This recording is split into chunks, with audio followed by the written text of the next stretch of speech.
Hey, what's going on, everybody?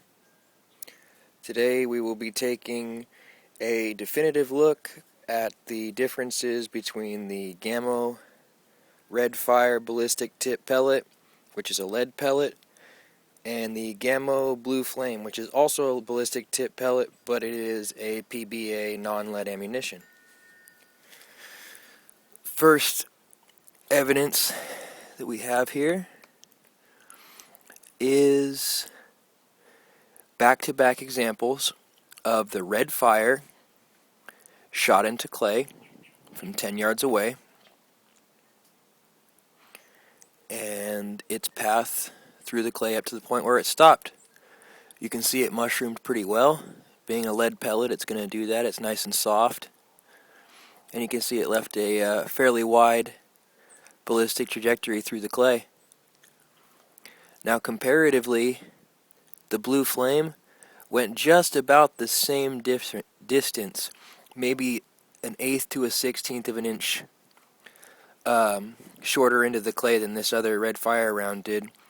But if you look at the entrance, the energy transferred on impact was much higher with the blue flame. It's a 5.4 grain pellet versus a 7.8 grain pellet.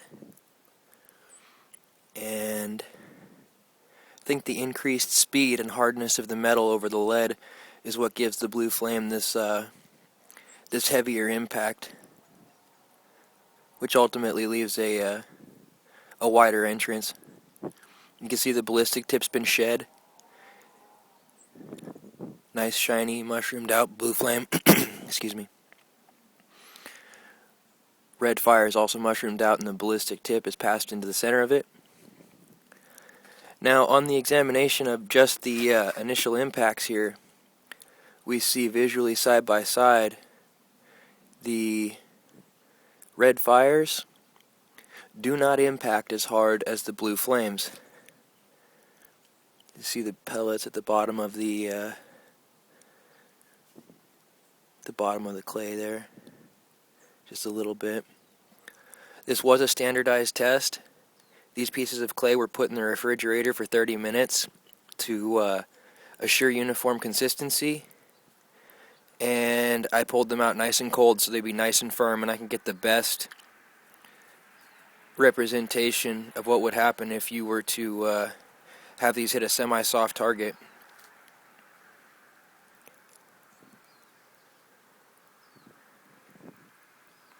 Final piece of evidence that I have here is the spun aluminum spray bottle.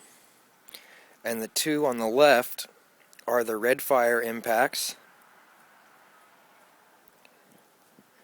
Two on the right are the blue flame. Blue flame are very, very, very clean entrance wounds.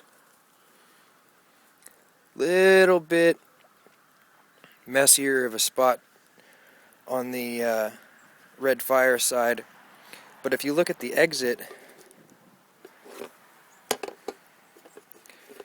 blue flames, red fire.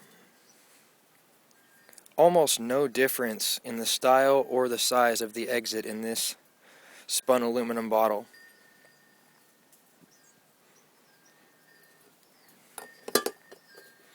Think again, the cleanness of the hole punched by the blue flame points to the hardness of the round, as well as the higher velocity. And the softness of the lead mushrooming out immediately, instead of taking that 100th of a second or whatever else this blue flame takes to flatten out, immediately flattens out and makes a messier hole on impact, but passes through and leaves the same exact hole on exit. Not too big of a difference in cost in these. The difference in cost is $9.99 for 150 Gamo red fires versus $10.99 for 100 Gamo blue flames. This is much more realistic to me than the Gamo rockets, which are more which are $10.99 for 80 of them, versus the Gamo rockets, which are $7.99 for 150. I feel like Gamo probably got it right this time with the blue flames, and as long as you were shooting at something within 20 yards or so, because it's a lighter ammunition, it might not hold its accuracy past 20 yards or so, but anything within 20 yards, I'd definitely shoot it with the blue flame instead of the red fires. A little bit more money, but to me, this is hard evidence and this is worth it. Hope you guys have enjoyed it. Rate, subscribe. Thanks a lot.